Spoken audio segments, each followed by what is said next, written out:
You're watching Heavy 360 Motivation. Always stay heavy. This is intimate. I was told that the biggest problem, Tyler, you're going to have this afternoon is getting Tony Robbins to come out of his shell. Okay, so don't be shy here today. It's all going to be good. We were talking backstage, and you teed up a question that I think is part of every business owner's journey, and that is the art and science of overcoming the obstacles that you face. Yes. They are inevitable. Yes. They are existential sometimes. Yes. They are fear-inducing most of the time. What do you do when you hit one of the obstacles? Well, I think it's really important. First of all, it's great to be with you all here. I know you've had a full day, and I hope to add some real value to you in this brief time. I think it's really critical that you understand that everybody wants to grow their business, and we all go through different phases, right? Just like human beings go through phases. You know, you give birth to your business, and you're an infant, and an infant is a run for survival, and cash flow problems are a natural process in most cases, and you're running. Hopefully you get to a teenager where now cash flow is not a problem, you're growing like crazy, and then you have a new problem. You don't have systems in place. And maybe you get to young adult where you have to decide what you're not going to do. Eventually, hopefully get to prime where you're growing your business revenues and you're growing your profits and you got a professional organization and you're not doing it. Because as long as you're doing it, really you don't have a business. What you have is you're self-employed. There's nothing wrong with being self-employed. But whenever you meet someone who's in business is stressed, they're always a business operator. And my focus is to become a business owner. How do you do that? You realize that the chokehold in the growth of your business is always the leader. And it's your skills and it's your psychology. And I found it's 80% psychology and 20% skills. You got to have the marketing skills. You got to be able to lead. You got to be able to recruit. You got to do all those things. But really, most importantly, you got to get it through what I call the threshold of control. And this, to me, is the secret to really succeeding in business. And it's pretty simplistic. How many of you snowboard or ski? Anybody out there snowboard or ski? To give you a sense? So most people are terminally intermediate when they get into that sport, right? You know, they really never get that good. They're not really a belonger. They're kind of in the middle, and they never get much better. And I think the reason is they never push themselves beyond what they can handle, right? You're used to greens or blues, and you find yourself on a double black, and what happens? Everything inside you freaks out because you're past what I call the threshold of control, your comfort zone. And you look down and you go, I could die doing this. So now you have two choices. Either most people slam themselves on the ground, hang on for dear life, and try not to skid off the cliff, and at best what you do is survive, or a few people let go of their fear, no matter how scary it is, and goes, I got to go down this thing, and there's no other choice, and they focus on where they want to go instead of what they're afraid of, and they find a way to carve. And once you carve a few of them, that double black is your bitch, right? You don't have to worry about that anymore, right? And so that's what happens in business. So for me, I can remember going and starting my first business in Vancouver, British Columbia, Canada. I got on a radio show, and this person, it was a shock jock radio show, and I didn't know it, and they started attacking me and saying I'm a liar and a charlatan, you can't do these things. And this therapist called me up and said, you know what, I've dealt with people forever. You can't wipe out a phobia in less than an hour. It can take 7 years. I have a patient right now I've worked with for 7 years, and I've been able to solve this. And I said, great, bring that patient tonight. I'm doing a free guest event at the Holiday Inn, and I'll take care of that. It should take me 10 or 15 minutes. Right? and you so do it? I did it, and I was able to do it. I wrapped a snake around this woman. She had a snake phobia. Phobia is an uncontrollable response. So because of that, I had people coming to these guest events like crazy, and I thought I hit the home run, right? And I did this big guest event. There was like 1,000 people there, which for me would be like, I don't know, 100,000 people in an event right now. And after I was done, a bunch of people signed up for my seminar because I did a free value-add event, and then I would invite them to come spend 3 days with me. And this man walks up to me, and he's from immigration. He goes, a great seminar. He goes, I'd like to see your work permit. And I said, what's a work permit? Right? You know, when you're in beginning business, you don't know these things, right? He goes, well, to work in this country, you need a work permit. And he said, I'll tell you what, I got to see you tomorrow at 5:30. I goes, well, my seminar starts at 7. He goes, you'll be fine, just you got to be there at 5:30. He said, I'm not asking, it's a requirement. So I show up at 5:30, I wait for half an hour, now I'm starting to stress. And finally I sit down with a guy and he says, you're taking away Canadian jobs. I said, how many Canadian firewalkers are there? Come on, that's what I was doing those days. And he said, no, you teach NLP skills, neuro-linguistic programming, and these people have classes of 20 people and you got a class of 500. And so they say you're taking jobs, so your event is over. So what do you mean your event's over? He goes, if you walk on that stage tonight, we will handcuff you and deport you. This is what I call a threshold of control. Right? He says, you're going to have to give the money back. I said, I can't give the money back. I spent all the money to put on the seminar. I wasn't a good businessman. I just wanted to help everybody, right? So I spent all the money to do it. And he goes, you have no money? Well, you're going to have to deal with that. So I walked out of the building. I have 40 minutes. People are going to arrive. I can't go on stage. What do you do?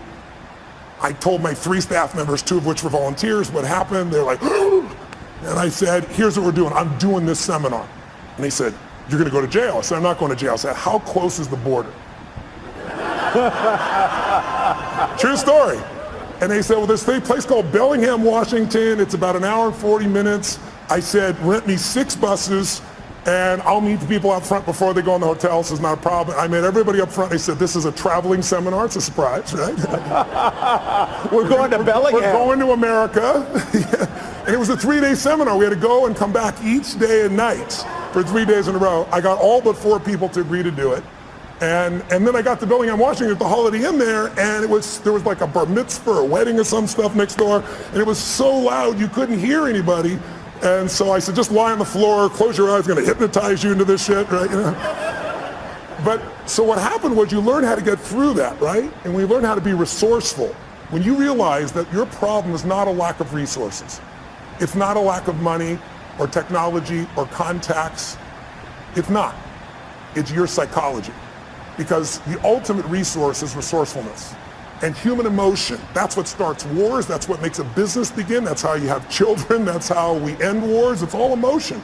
And so what I really learned to do is how to manage my emotions. So, once you solve that one, the next one shows up. I started a franchise, and a couple franchisees were really upset when one of the people representing on my side said they didn't make things clear to them, and it's all bullshit, but it cost me $5 million in 4 years. I thought, the first one was like a $50,000 challenge. Now I got a $5 million challenge. And it took all the money I'd saved in my entire career to pay that off, and I was starting over again.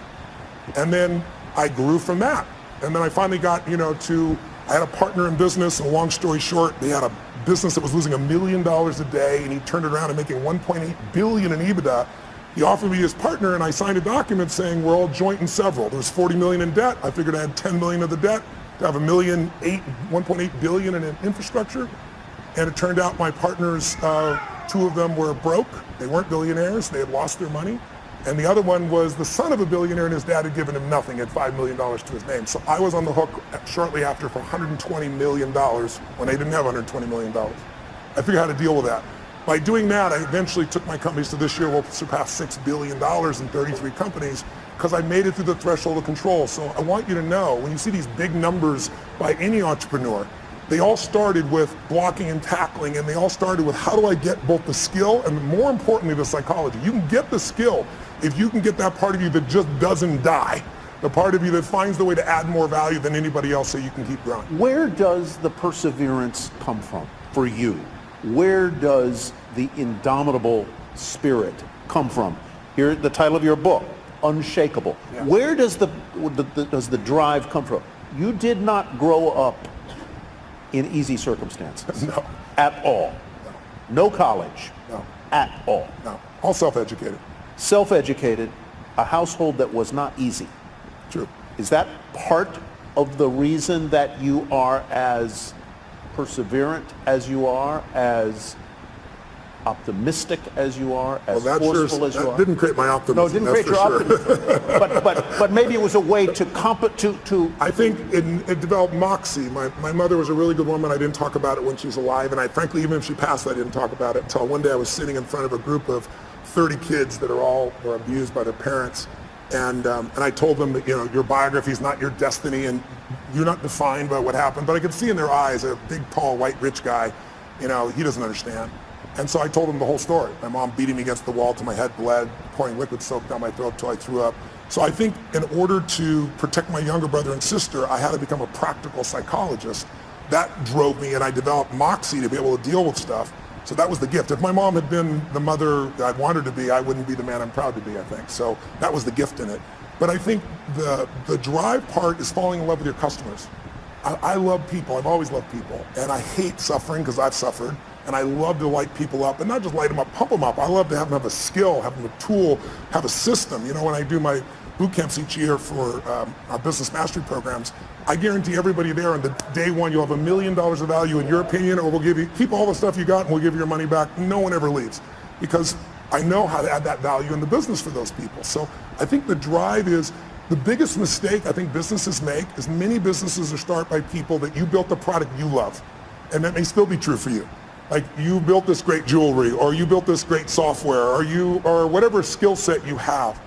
But the problem is, the world changes so fast now. I mean, I'm old enough, who remembers the Sony Walkman? Anybody ancient enough to remember that shit? That product lasted 20 years. Now a product like that won't even last a year, right? The competition is too high. So today, if you and I are gonna really succeed, you gotta fall in love with your ideal customer. Because look, I'm sure you know that right now the economy we have is looking pretty good, but it's gonna correct because we've done nothing since 2008 except print more money. And we didn't even print money, we put ones and zeros in computers. So there's gonna be some corrections, and when those happens, it's gonna shake people up. You need to fall in love with a client who's gonna do well with you even when the economy goes to hell. Think about it, Starbucks, I was sitting across from Howard Schultz and had a great conversation and said, what is he most proud of? And he said, he used to say starting Starbucks. Then he said, now it's surviving 2008. If they closed, I think it was 1,300 stores, if I remember correctly, for $2 coffee. So you need to get your ass ready for winter, because it's coming. And if you have got challenges now, but if you do well in winter, you'll dominate for the rest of the time. And the way you do well in winter is you fall in love with your ideal clients, and then you come up with the irresistible offer for them.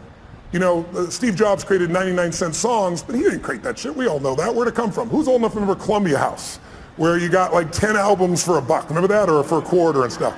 They built $1 billion company. Tom's Shoes, shitty product. I love him. Great what he does, but 2 for 1, being able to do something where I get it and I benefit somebody else, brilliant idea. Built the whole company on that. He didn't build it on the product. He built it on the mission, right? So you need an irresistible offer for the client who's ideal for you, and you want to fall in love with a client. Don't fall in love with your product or service, because those need to change. And if you fall in love with your product or service, somebody's going to beat you. They're going to be anticipating. I always tell businesses, there's 2 businesses you have to manage right now. You have to run the business you're in, because if you don't run that, your cash flow, your challenges are going to bite you. But you also have to run the business you're becoming. And both businesses you have to be making progress on. If you get all excited about the future and all the cool stuff that's coming, and you go work on that, and there's no cash flow now, you're dead in the water. If you just work on today, you're going to wake up and go, what the hell happened? My competition beat me. It's those 2 sides. And my 33 companies, I look at what the company is now and what it has to be constantly. So we're doing the grunt work, if you will, the important day-to-day work, while we're anticipating the future. When you were building your businesses, and you've gone through an evolution, as all business owners do. I mean, what you were doing 30 years ago isn't really what you're doing today. How and when did you know that you were doing in life what you were meant to do? Because I think that's part of the quest of the entrepreneur, is to achieve that. When did you know it? How did you know it? When did I know? I think I've known you. I think you know it at different stages, at different levels, at different times. It's like I can remember one that stands out from you. Yes, that pops in my head is President Clinton calling me. I was with Peter Guber, my partner in the esports business, and we both owned the LAFC new MLS franchise, soccer franchise, building a stadium here. I was at his home in Aspen, and he says, the president's on the line for you. And it was President Clinton. And I picked the phone, and I talked to the president for a few minutes, and he told me what's going on. And I said, Mr. President, I'm completely honored you want me to come visit with you, and I'd love to, but I want you to know I'm not a fan. I said, it was the time in which you said the economy's stupid, and then you turned around and did all these things that weren't related to the economy, and he looked like a very weak president at that point.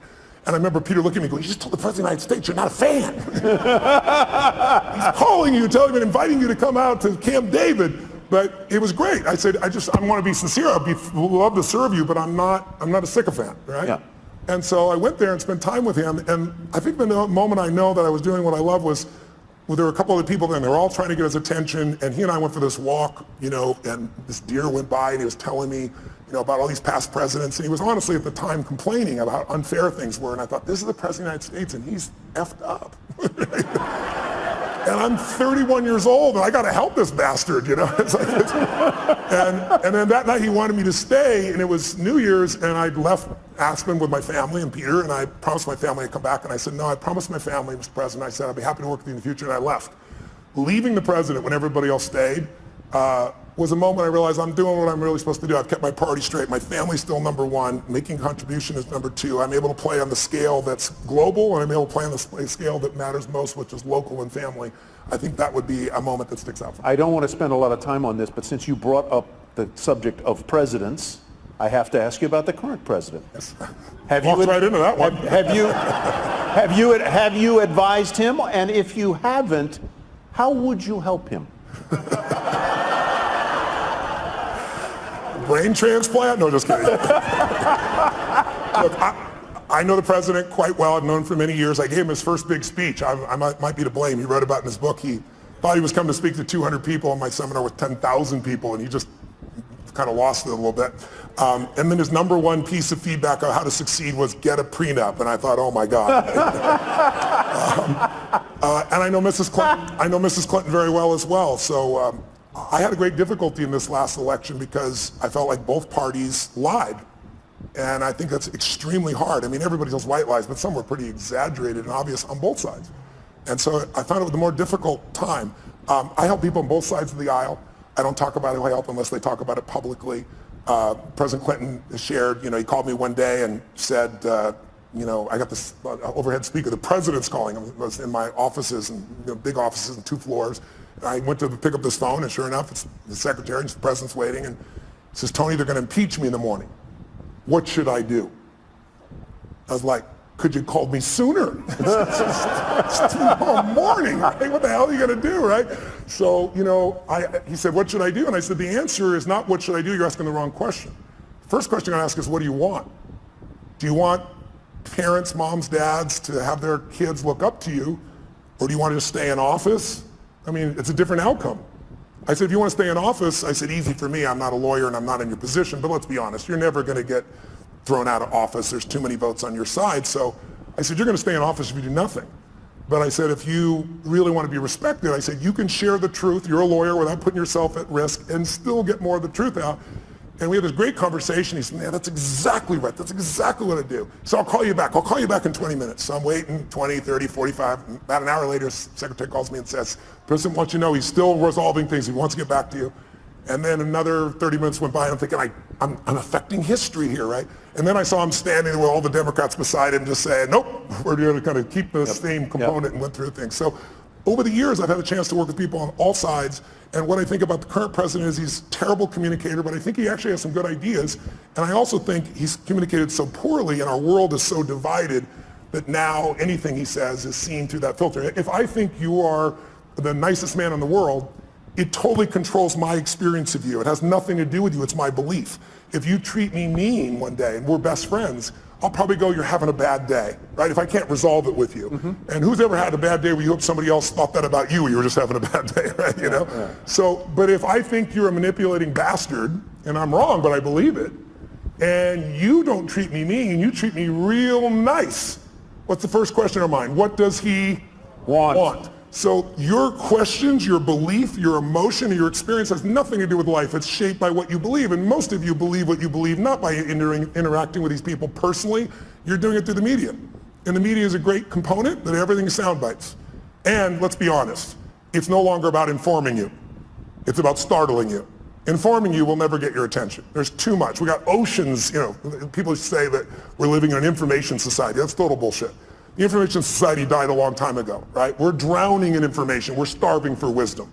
And what we get now are sound bites. And now people don't, it's not news anymore. On both sides of the table, people basically pretend it's news when it's all commentary. And so your perception, it's like I had lunch recently with George W. Bush. I brought him out to speak to a group of my funding groups. And I bring up people on both sides of the aisle. And this year we're working with President Obama to see if we can get him in. But to give you an idea, most people there thought, they're more liberal, and they were thinking this guy's evil. And after 2 hours of conversation, there wasn't a person in the room who still thought that. Right. They liked him, but I asked them about his decisions, and they got to see why he made the decisions he did. And when you see the why, instead of all the bullshit you hear and the generalizations that he's an evil guy, you start to go, wow, I might have made a different decision. I might not have with that information that he had at that time. And I asked him about the current president, and it was still during the election when this was occurring. And I said, obviously, I know you wanted your brother to win. And I admired President Bush for never attacking the past president. He never attacked President Obama. He was a class act, even when he disagreed. So he told me privately what he felt. And then he said, Tony, I remember when Nixon was elected, and he said, I thought that was the end of the American presidency. I mean, the President of the United States is gone. I mean, he's evil, he did the wrong thing. And he said he didn't destroy it. He didn't. And he said, so here's what I figured out. The office is bigger than the occupant. And I really believe that's true. I think if you want to go home tonight with a little bit of comfort inside, go back to that truth. The office is bigger than the occupant. And you see it when he does things, and then there's a judicial branch that balances it. And I think we're in a situation where the biggest challenge we have as a society is we've demonized the other side on almost every issue. Right. It used to be that, congressmen and senators would go fight like crazy on the floor, and then they go have a beer together. Now you're radioactive if you talk to somebody. And that's huge. I met Mr. Gorbachev. I got a chance to fly him for 4.5 hours, and I asked him what ended the Cold War, and he said the end of demonization. He said it used to be you guys were attacking us, and everything you did was evil. We were the evil empire, and we knew you were evil. And he said one day, he said I was sitting there with President Reagan, and he was lecturing me. And he said I could feel the anger. He said I could feel my face burning red. I was so mad. And I said to him, you are not my teacher, and I am not your student, and you will not lecture me. And he said, then I lectured him on the evils of capitalism. And then we're going back and forth, and he said, so that's when in the Cold War. And I said, that's a really great answer, but I'm with you for 4 hours, and I want to know the moment. What's the moment? I'm a student of history. What changed the world? Because most of us forget. That's probably, take away terrorism. Terrorism is nothing compared to the level of nuclear assault that the USSR and the US had at that stage. Biggest change we've had. And he thought for a moment, and he shared this great moment with me. He said, he hit his leg, he's talking through an interpreter, but he recognizes, understands a lot of English. He's smacking his leg and giggling like a little kid. He goes, I will tell you the moment. He said, we were having this fight, back and forth, back and forth. I was lecturing him, he was lecturing me, and all of a sudden he just stood up like this, and he said, this is not working. And he turned and walked 3 steps away, and then he turned back and said, can we start fresh? My name is Ron. Are you Mikhail? And it had that same impact it did on you just now. He said, he was laughing uncontrollably. He goes, I knew I could do business with this man. You had to love the man. And then he said, Reagan also knew that Gorbachev loves children. And there are no children going to go to the USSR, right? Soviet Union. And Reagan brought a group of children over and let them be in the care of Gorbachev. And he said it completely changed the game for him. So it was a moment, just a moment of breaking somebody's pattern. And that works in an intimate relationship, it works in a business challenge, but it also works on the scale of society and history. I want to go to audience questions, and I hope you all have sent some to the Iconic Tour hashtag. I'll go to those in just a sec. But from politics back to entrepreneurialism and entrepreneurship, you've built businesses, you've faced business challenges, you have talked to people like the people in this room, entrepreneurs. What do they ask you most, and what do you tell them? Time. Time seems to be the largest issue. How many of you have time issues in running your business, having to have a life and your time? Can I see your hands out there who feels like that's there? So you can see it's about 90% there you go. of this room, right? And some people are just too tired to raise their hand. But the issue of time is not the real issue. The real issue is that they're operating as an operator, not an owner. And so what I start to do in the beginning, you have to do both, right? But what I start to do is show them how you have to be able to break off and get other people to do things. But more importantly, I teach people, I do a 5-day boot camp, I call Business Mastery, a couple times a year. And we bring in businesses from all over the world, literally. And we have people just starting a business, and we have people with, businesses that are doing $1 billion, $2 billion, $3 billion. And what you find is that there's a common pattern amongst all these group of people where they find themselves, if it's a small business, they do everything because they feel like they're the only one who can do it, or they tried someone else and they failed. Well, that happens in every business. You have to begin to leverage yourself, or you're just going to be self-employed, and you'll never have the scalability. A business is a system that adds value even when you're not there. And you as a leader have to get good enough to both hire people and train people so that you're not a manager. A manager works with people to make sure they get the job done while you're there. But if you have to be there, could I run 33 companies? I mean, every 4 days I'm on a plane, train, helicopter on stage somewhere on average in a year, and I got 33 companies. There's 12 I manage directly, but I couldn't do that by management. I do it by leadership. I build leaders who can make their own decisions. I hire people that are the best of the best. Now in the beginning, that's hard because you have no money, right? So you hire the best, it's called you, and you pay them nothing, right? And then now you try to hire other people, and what do? You hire your friends, which is a disaster because they're not as skilled, and you love them, and it's hard to manage them. And then I hired people that were really talented, but they were mean, they didn't share my values. And so eventually you get to that place where you can find the right people. But I think The most important secret for the growth of any business, the question I guess on how to get over the time, and the answer is you got to take 2 hours, 90 minutes a week with your team of 1, 2, 3, 2,000, and you got to meet where you work on the business. And I teach people a format called 7-7, where there's 7 areas of a business that you cannot miss: marketing, sales, optimization, the financials, culture. And I'll make sure that each week you and your team focus on that, not the day-to-day business, but how do we strengthen our marketing, not just for this run, but overall how we build the brand. What do we do to change our sales process? How do we optimize the business? How do we spend no money and grow the business 30% in the next 3 to 6 months? And when you take small markers in the business that are critical and you improve them 5, 10, 15%, but you do 12 of them, you'll grow your business 120, 130%, 140% because there's a compounding impact. You don't just get the improvement you've made. So I try to help businesses to make those changes so you have time to think and be strategic. Because if you're just running, how many of you are stressed? I'll be honest if you would. Today, being here and not being at your business, how many feel some stress in your business being away even for a day? Okay, right now, I'm a business operator, F that, right? I'm gonna become a business owner, you've gotta be. Yeah. Let's go to a question from the audience. What would the 30-year-old version of yourself say to you today with conviction and be flat wrong about? Let's see. What would the 30-year-old Tony Robbins say to you today? Well, first of all, he's dead, so he's not going to say shit today. I buried him a long time ago. It was on 57. I would say the 30-year-old would say, this is what we're going to do this year, and it would be these huge numbers. And I developed a principle around the time I was 30, which is most of us overestimate what we're going to do in a year, and we underestimate what we're going to do in a decade. And a decade happens that fast. You'll blink your eyes and the decade will be here. That is a great point. I really, truly, everything I do is long term. I think it's the biggest challenge we have in corporate America is everybody's looking at the next quarter. Instead of the best business people, the Mark Benioffs, the Steve Wynns, the Peter Gubers, the people that I hang with, they all are decade-long people. When I was 14, I said, this is how my life's going to. I decided. I said, in my 20s, I'm going to help. I want to have the skill to help anyone change their life. If I'm committed and they're committed, it's going to be done. I'll have the ability.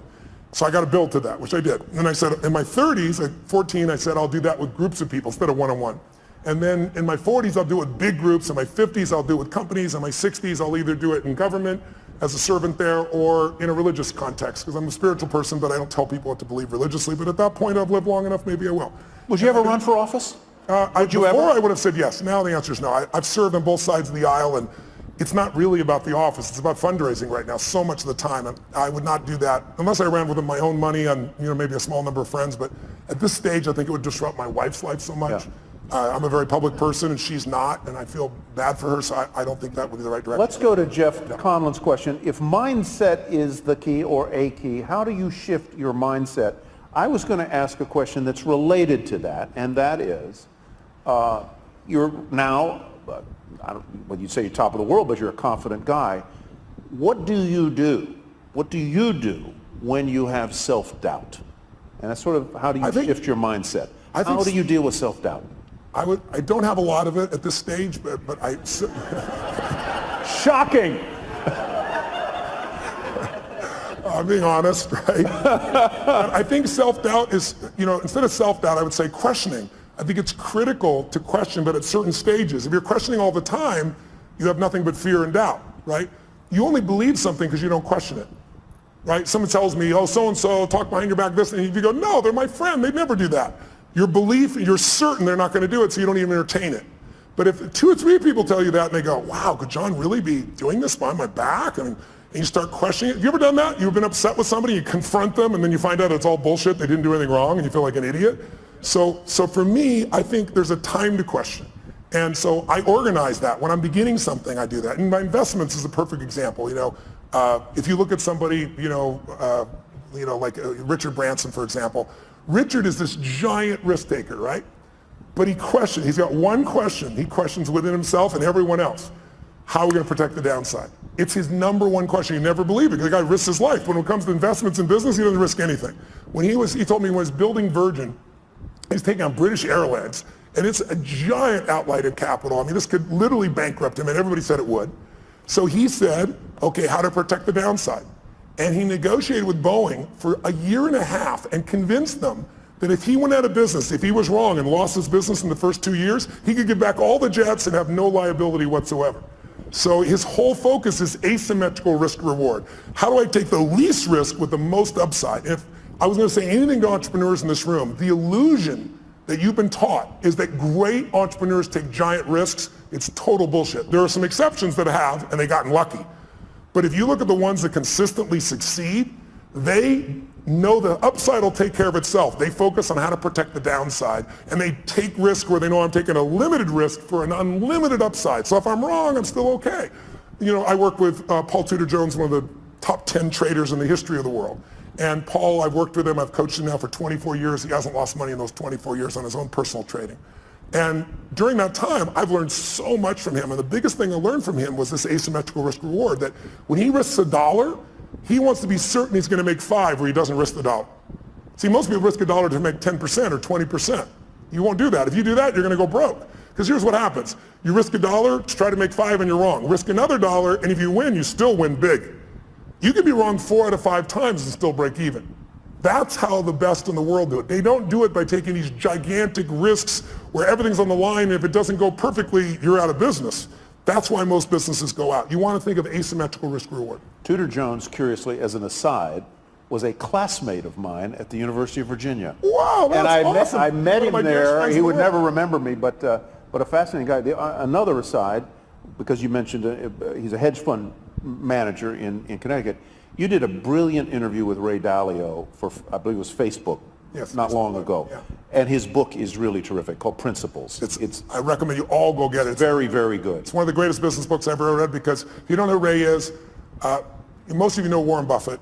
That's because Warren Buffett is sweet in shares and his public nature. But Ray is actually the most successful investor of his type in the history of the world. He's returned more money to investors from a hedge fund perspective than anybody in history.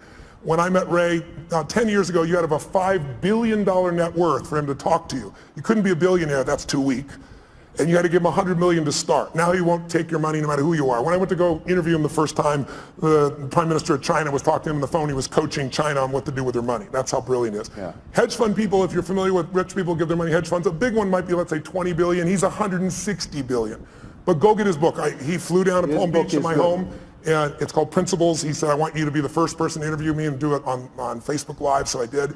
But I love this man, and he will show you how he built from nothing. He literally started with nothing. He worked as a caddy. He started when he was 26 years old in a 2-bedroom apartment, and now he's got 1,800 employees and 160 billion. And he's one of the 100 richest men in the world and one of the top 10 that you'll meet. But his insights about how to run a business, how to run your life, we all need principles to guide our decision making. If you really think about it, success is the result of good judgment, right? If you make great decisions, you're going to succeed. But where does good judgment come from? You know, good judgment often comes from experience, and experience often comes from bad judgment, right?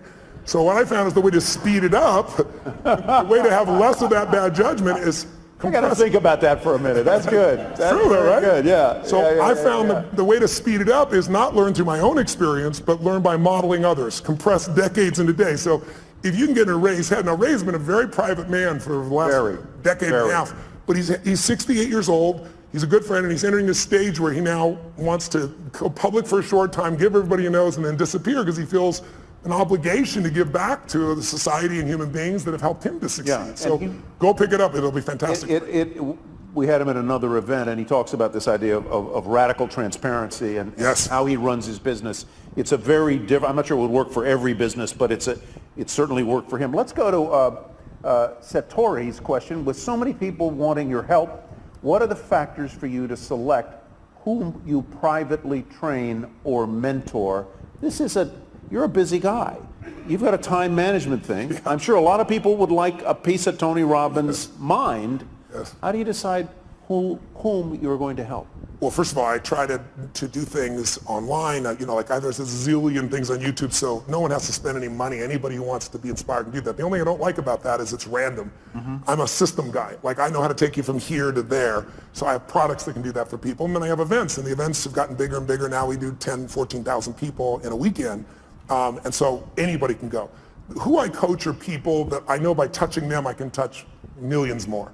So when I worked with Mark Benioff at Salesforce, you know, in the early days, Mark sat in the front row, came to 3 of my same seminars in a row, and was like, are you new? Are you a little slow? I was teasing him, you know?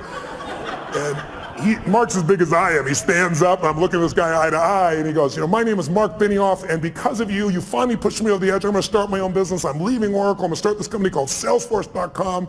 And he said, and you mark my words, we're going to change business around the world. We're going to do $100 million in business. Well, this year he's going to do 10 billion, right? So he's grown a little bit. But when you're around people like that, you get to see what the distinctions are that separate people. You get to see what makes them stand out. And by coaching him, I'm able to affect everybody, not only all of him and his employees, because he's that kind of owner, right? He's a leader, but also he's a leader in the social community. He's very conscious about that. And everybody from Facebook to Apple to GE, their back end is Salesforce. So impacting him impacts many other people. And then I just pick people who I feel the need is. I mean, somebody stops me on the street, you know, my wife will tell you I can't not help. You know, I got to help someone. Now I may have limited time, so then I'll invite them to a seminar or send them a book or a package or something so I can give them a guide to go to the next level. So I don't ever say no, but I can't coach everybody one-on-one, so I try to do it in groups where there was a wonderful anecdote I read, since you brought up Mark Benioff, that I guess he was a guest at your home or resort in Fiji, and in the middle of the night,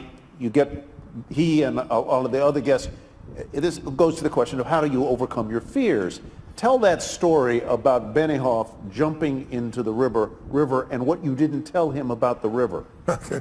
Well, I have a home in Fiji. I've been going there since I was 23, 24 years old. It's my favorite places in the world. And the people there are extraordinary. You're carried as a child every day for 6 months by someone 24/7. So when I talk about raising them, you know, being raised by a village, it's true there. And they sing in 4-part harmony when they're 4 years old. So when I went there, I was touched by it. And I went and explored this island, and I was with this chief. And they have this river that goes both ways, because it's this river where the ocean comes in, and it looks like out of Africa or something you'd see down in South America, and eventually goes in this scary looking area into a giant lake. But the tide is so fast, it would just take you. And then, you know, 8 hours later, it reverses and goes back out. So I was with him this one day, and I said, are there any, you know, fish in there? And the Ratu, which is the main chief, points out, goes, what about that? And we looked back, and it's a giant manta ray going under the bridge. So I said, F it, I'm doing this. And I just jumped in. And then the thing took me, and it took me for a wild-ass ride. For about 20 minutes, I ended up this lake, and then, dumbass me, I didn't think about how the hell am I going to get back. It was so strong I couldn't swim against it, so I spent 8 hours on this little island there before I came back. So then I came back one time with a friend, it was nighttime, and I was like, you know, they were talking about Devil Rock and Shark Alley and all this shit, and I was like, let's do it at night. But I had a boat waiting for us in the lake to bring us back. But we jumped in, and it was scary as hell, and all the phosphorescence going on looks like pixie dust. It's a wild experience. Flying fish scare the shit out of you. They come by. And so when Mark came, he flew over and come spend a week with me there. I took him and woke him up, and you have to do when the tide is. It was like 2 in the morning. I woke them all up and said, I got a surprise for you. Like, what? I said, just trust me. Dragged them all on, put wet gear on them, gave them life preservers, and then threw him off, and Mark was freaking out, and I grabbed his hand, and I went, we'll go on 3, 1, and we went on 1. Because I can feel him, and he's as big as I am. And if I try to jump, he might be hanging me out there just holding on. Right? So Mark talks about that story a lot, but overcoming fear. Because, whatever you're afraid of, it's never as much as you're afraid of, right? It's how many things you've been afraid of that never happen. Right? And then the things you are afraid of, if they do happen, you just deal with them. It's that old phrase, coward dies 1,000 deaths, a courageous man only once. I discipline myself, not perfectly, but for the most part, I don't worry about shit till it happens. I anticipate it, but I don't worry about it.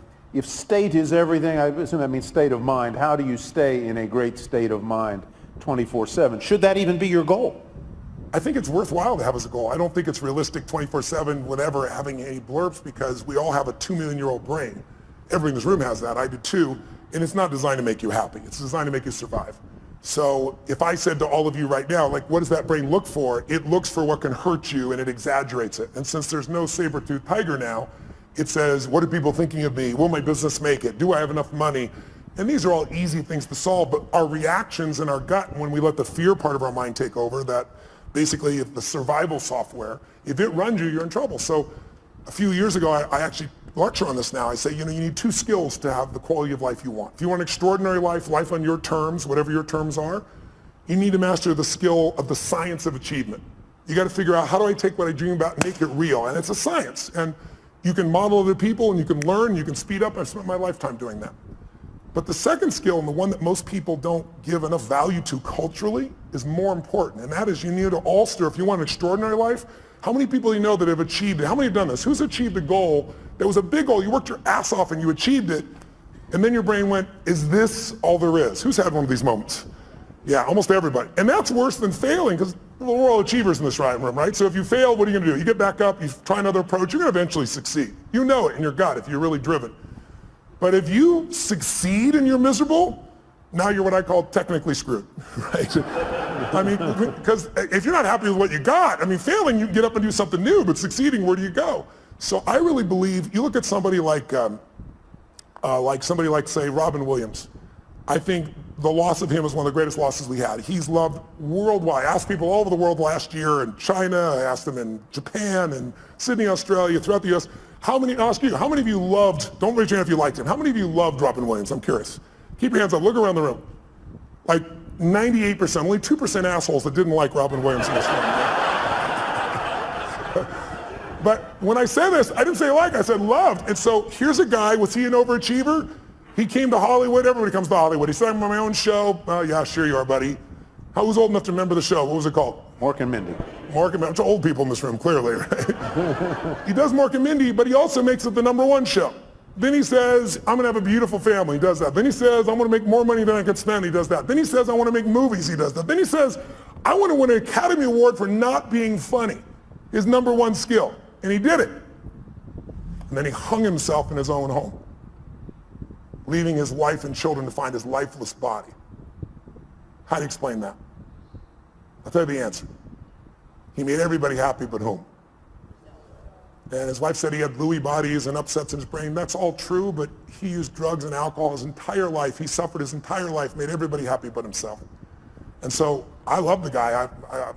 One of my birthdays, I was at TED and I did this talk, which was very popular, and he came to my birthday party. A bunch of guys took me out to dinner that night and jumped on top of the table and sang happy birthday as a Russian woman and then as a Chinese man. And you know, I've never lost a suicide, knock on wood, out of thousands. We've made films and follow-up, but I had no idea that's where he was. But I look at a man like that and I say, he's a warning as much as we all loved him, even more so because we loved him. I know none of you are going to kill yourself. I'm not worried about that. But a lot of people live a long time, but they don't really live.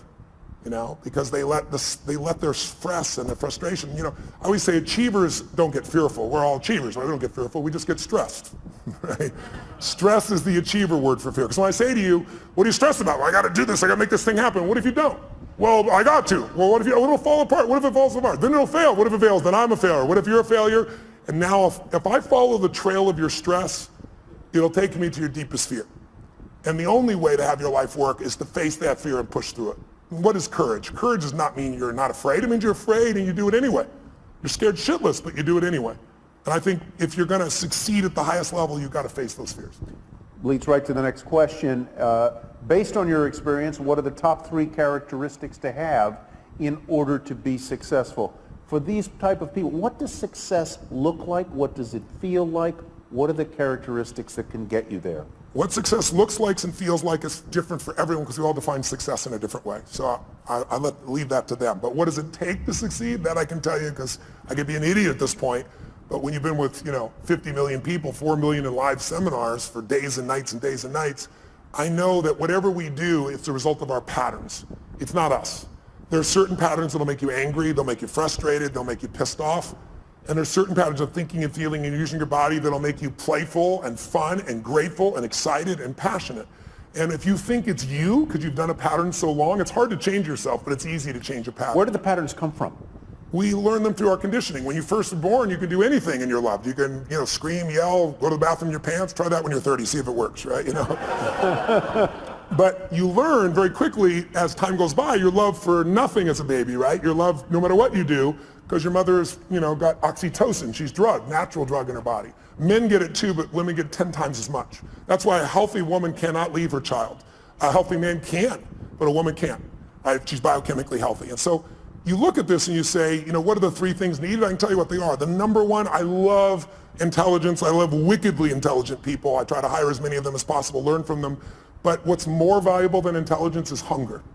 You find, if you looked at what's the common denominator between Richard Branson, Mark Benioff, You give me your list of whoever it is. I guarantee if you dig underneath, their hunger has never gone away. Some people get hungry because they got a goal to achieve something or get in a swimsuit by a certain date or some stuff.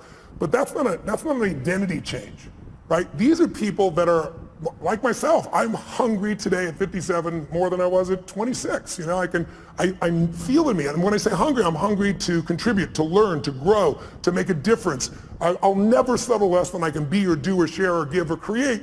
And everyone I know that's successful, that's the driving force. Because with that hunger, you can get the skill. With that hunger, you can figure it out. There are a lot of very smart people who can't fight their way out of a paper bag in a pragmatic way.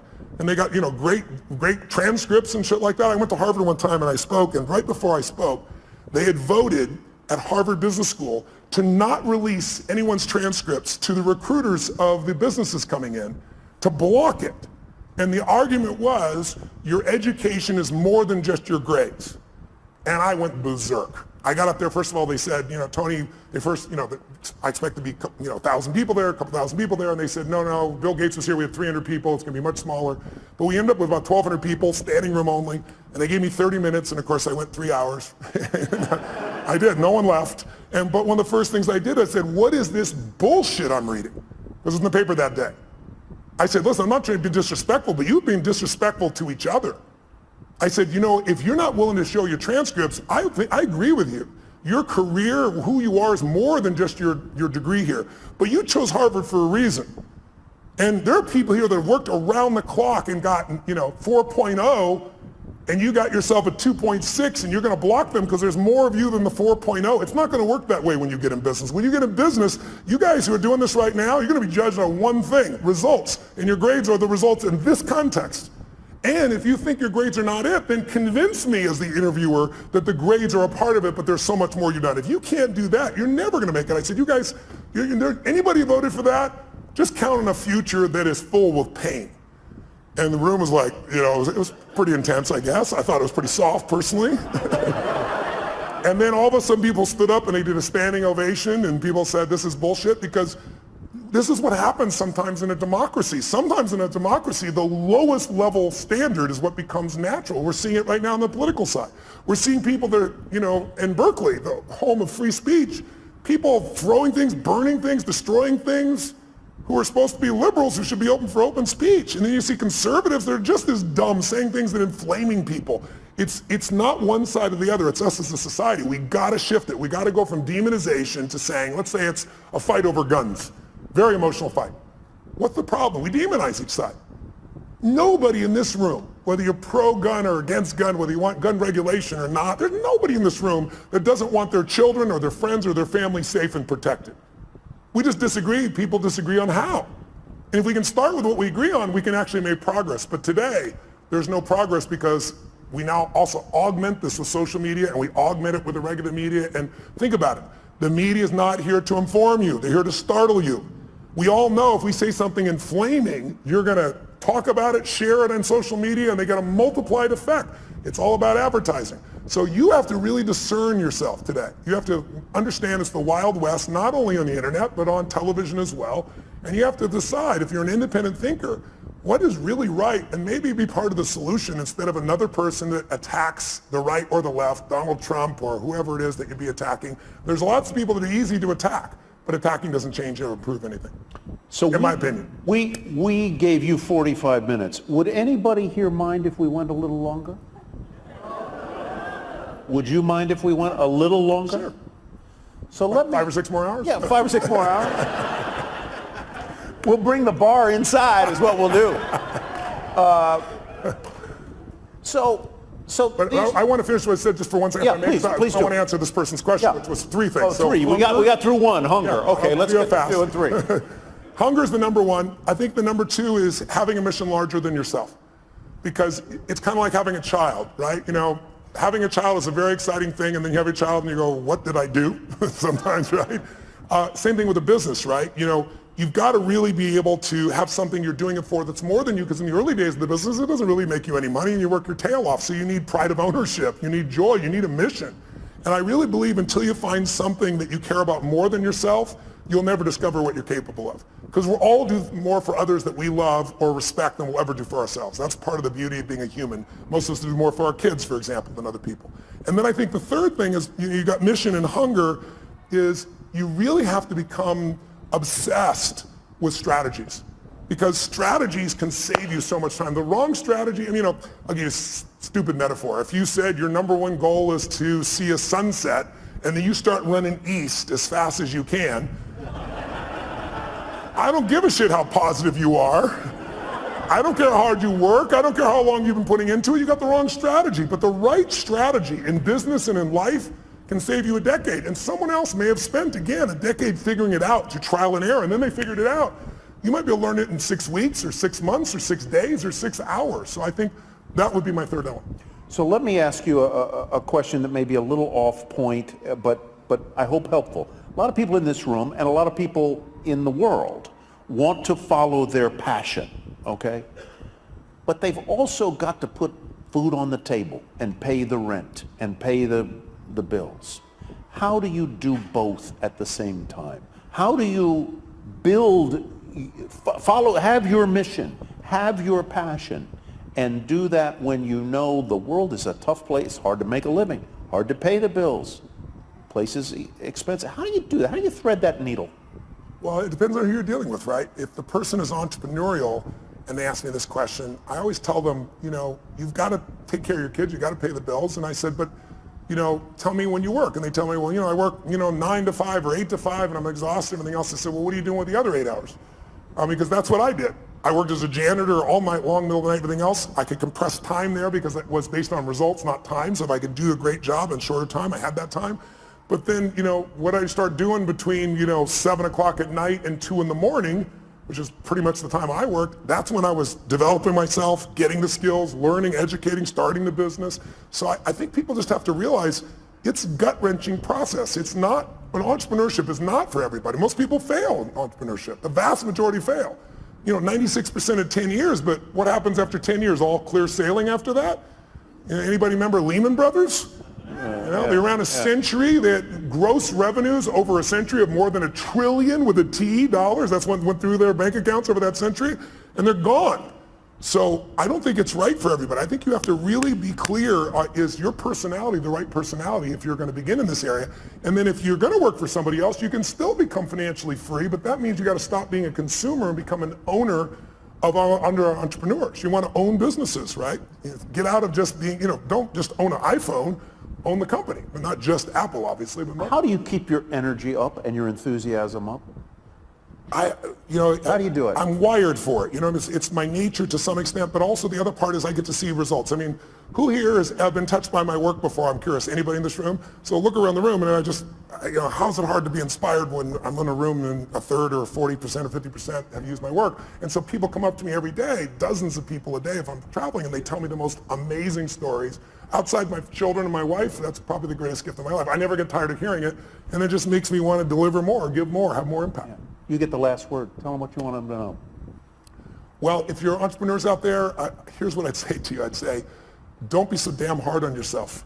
I know that sounds counter to being an achiever, but when you're beating yourself up, you're sucking out the energy you need to move forward. It's kind of like, I always tell people there's so much energy, and I've built mine. I do a lot of things to build my energy to be incredibly strong and have really strong endurance, because to me, energy is life. If you don't have strong energy, you're not going to do anything. But even after we look at that energy, it only goes so many places.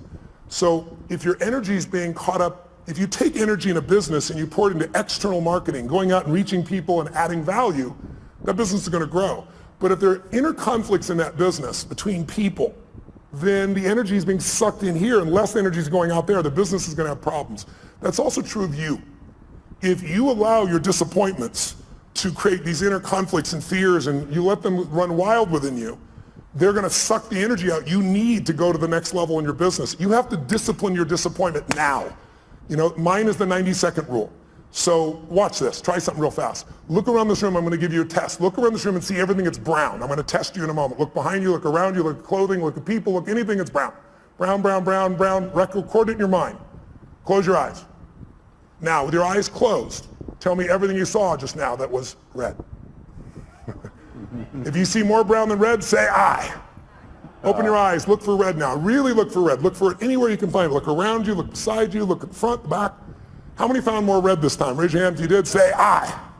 Why'd you find more red this time? Because you told me to. Seek and ye shall find. But here's what's amazing. Seek and you shall find even if it's not there. I'll prove it to you. How many saw beige shit, called it brown just to feel successful? How many saw burgundy, called it red just so you can count more pieces? So if you think you're a jerk or someone else is a jerk, you're going to color it. You're going to change it. You're going to find the jerkiness in them. You're going to find the jerk in you. It's really important that you manage your mental and emotional state because you are the business. If you are the leader, your responsibility, your job, your opportunity, your privilege is to be able to truly lead. And you cannot lead if you're living in fear. You cannot lead in a place of constant uncertainty. We all have uncertainty at times. But if you watch an athlete go out to shoot a free throw or a kicker in the NFL to go kick the ball, how many have ever seen that person, they're about to kick it, they're about to shoot it, and you go, they're going to miss it, and you know they're going to miss it. Who's experienced this before? How did you know? You could see in their body that they're missing the core ingredient, absolute certainty. You can have the great skills in the world, but when you lose that certainty, the athlete goes down. That's usually when I get the call. I got to rewire them and get them back where they can execute at that level. So be kind to yourself, as corny as that sounds. Not to be kind to yourself, but so there's more energy available to solve the problems and to build the business and to meet your mission. Because the time you're beating yourself up, you're trying to prove to yourself you really care, but meanwhile what you're doing is sucking the energy out of your growth. I had somebody who embezzled some money when I was a tiny company. Like one of the companies was $3 million. And the guy embezzled $250,000, and I was $758,000 in debt and thought I was in profit. And in those days, everybody told me I had to go bankrupt. And I remember I was just like so angry. There's so much anger because my business was like my child. This guy tried to kill my child, you know? So I was chasing him into Mexico so I could beat the hell out of him and put him in prison. And then I realized in the middle of this stuff, I gotta let go of this because while I'm busy being angry and pissed off, the business is gonna go under. I'm chasing birds. What am I do when I catch the bird? I gotta focus on how to add the value. And so take your energy, that's all you have in this life, and invest it in the things you love. In those you love, in the mission of your business, and in your clients. If you fall in love with what you do, who you do it with, and who you do it for, there'll be no limit to your impact. But you got to be willing to do it for decades because it's all bullshit. Maybe you'll hit the lucky thing and it'll happen in 12 months. But even if you don't, even if you did, you know, I got a friend who's one of my partners in the LAFC and so forth, you know, Chad, who started YouTube, for example, and $1.6 billion in what, 18 months, 24 months, that type of thing.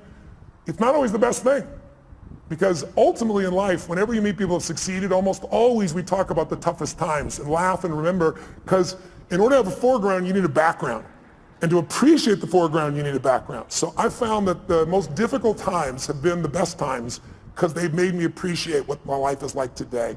And I hope you'll just take care of yourselves, and I hope today, this whole day, all the speakers, and hopefully a little of our conversation has been helpful too, and I thank you for letting me address you. Thank you so much. Loved it. If you enjoyed this video, like, share, subscribe, and turn on your notifications to get more videos like this in future.